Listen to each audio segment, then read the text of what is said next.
এবং একটা কলেজের ছেলে মেয়ে কলেজ যাবে, তারা প্রেম করবে না? তারা একটা ছেলে মেয়ে হাত ধরে হাঁটবে না? তোমার সিসিটিভি তুমি সিসিটিভির কথা বলছো, আরজি করে তো সিসিটিভি আছে, কি হলো? সেই সিসিটিভির ফুটেজ জমা হলো, তারপরে তারা বলে দিল 27 মিনিট বাদ দিয়ে বাকি ফুটেজ নাকি চলছে না। এই তৃণমূলের সরকার, এই স্বাস্থ্য দপ্তর, তারা হচ্ছে সেই ফুটেজকে টেম্পার করেছে। তাহলে রাষ্ট্রের তো উচিত এটাকে কন্ট্রোল করে। এটা তো গাড়ি চাপার মাধ্যমে গাড়ি চাপা তুমি কিভাবে তুমি কন্ট্রোল করতে যাও? তোমার সিসিটিভি রাজনৈতিক ডায়ালগে না, যাদবপুরে বহু সিসিটিভি রয়েছে, এটা বাজে কথা সিসিটিভি বসানো হয়। যাদবপুরে তুমি গিয়ে দেখে আসো, ওদের গেট থেকে শুরু করে ওদের কমন এরিয়াতে বহু সিসিটিভি রয়েছে। বারবার ছাত্ররা, আমি যতদূর জানি, ছাত্ররা বলেছিল ওই তো ওইরকমই অভিযোগ, ওই যে সমস্ত সাংবাদিকরা ওই তোমার নিজে যাদবপুরের মাঠে বসে মাল খেয়ে এখন যাদবপুরকে নেশার আড্ডা বলে, ওই সেই সমস্ত সাংবাদিকের বানানো গল্প এগুলো।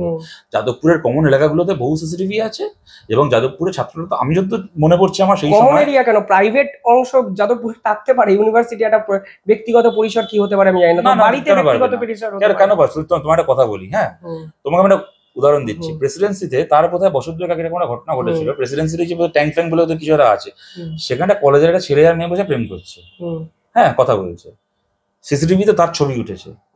নর্মালি মানে চুমো খাচ্ছে না বা কিছু না, কথা, একটা কলেজের রকে বসে যান ছেলে মেয়েরা প্রেম করে, একটা ট্যাঙ্কের সামনের ওই পাঁচিলটায় বসে প্রেম করছে, কেমন? সিসিটিভিতে সেই ছবি তাদের বাবা মাকে ডেকে এনে তার হচ্ছে ওদের কি ওদের কর্তৃপক্ষ তার ঘরে চালিয়ে চালিয়ে দেখাচ্ছে।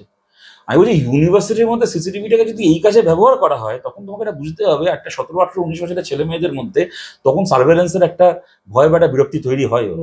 আজকে যে মমতা বন্দ্যোপাধ্যায় এটা বলছেন, সেই মমতা বন্দ্যোপাধ্যায় তো কদিন আগে মোদী সরকার পেগাসাস ব্যবহার করে পার্সোনাল লেভেলে সার্ভেলেন্স চালাচ্ছেন, তাই নিয়ে কথা বললেন। সুতরাং এইটাকে রেসপেক্ট করতে হবে শিবম। একটা কলেজের ছেলে মেয়ে কলেজ যাবে, তারা প্রেম করবে না? তারা একটা ছেলে মেয়ে হাত ধরে হাঁটবে না?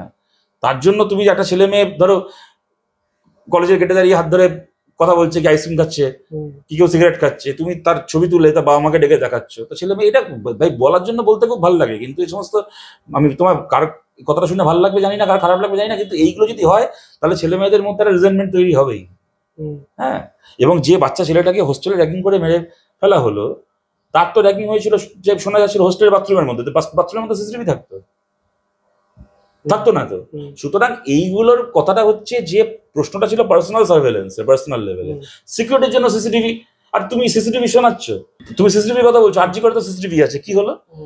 সেই সিসিটিভির ফুটেজ জমা হলো, তারপরে তারা বলে দিল 27 মিনিট বাদ দিয়ে বাকি ফুটেজ নাকি চলছে না।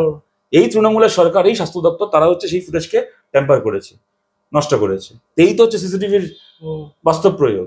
সুতরাং এগুলো বলতে গেলে অনেক কথা চলে আসে। আমি খালি এইটুকু বলছি যে যাদবপুরকে যেভাবে আরএসএস ডেমোনাইজ করছে, এটা খালি ওরা যাদবপুরকে নয়, এটা ওরা, আমি তোমাকে যা দেশের শ্রেষ্ঠ ইউনিভার্সিটিগুলোকে করার চেষ্টা করেছে। কারণ এটা ঘটনা, এটা ফ্যাসিবাদের, তুমি ইটালিতেও তুমি দেখবে মুসোলিনির যখন উত্থান হয়েছিল, ফ্যাসিবাদের উত্থান কলকারখানা ক্ষেত খামার থেকে হয়নি।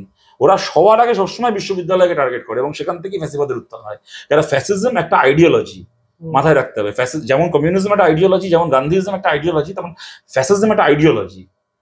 এই আইডিওলজির উত্থান বিশ্ববিদ্যালয় থেকে ইটালিতেও হয়েছিল, এবং সেই কারণে এরা সবসময় বিশ্ববিদ্যালয়কে টার্গেট করার চেষ্টা করছে। এখানে শ্রেষ্ঠ মেধার জায়গা যেগুলো, যেখান থেকে বিজেপির যে ন্যারেটিভ, আরএসএস এর যে ন্যারেটিভ, তার একটা কাউন্টার ন্যারেটিভ ভারতের আর্থসামাজিক পরিস্থিতিতে, ভারতের জল জমি মাটির সঙ্গে সঙ্গতিপূর্ণ কাউন্টার ন্যারেটিভ যেখান থেকে উঠে আসতে পারে, সেই জায়গাটাকে এরা এইভাবে টার্গেট করছে।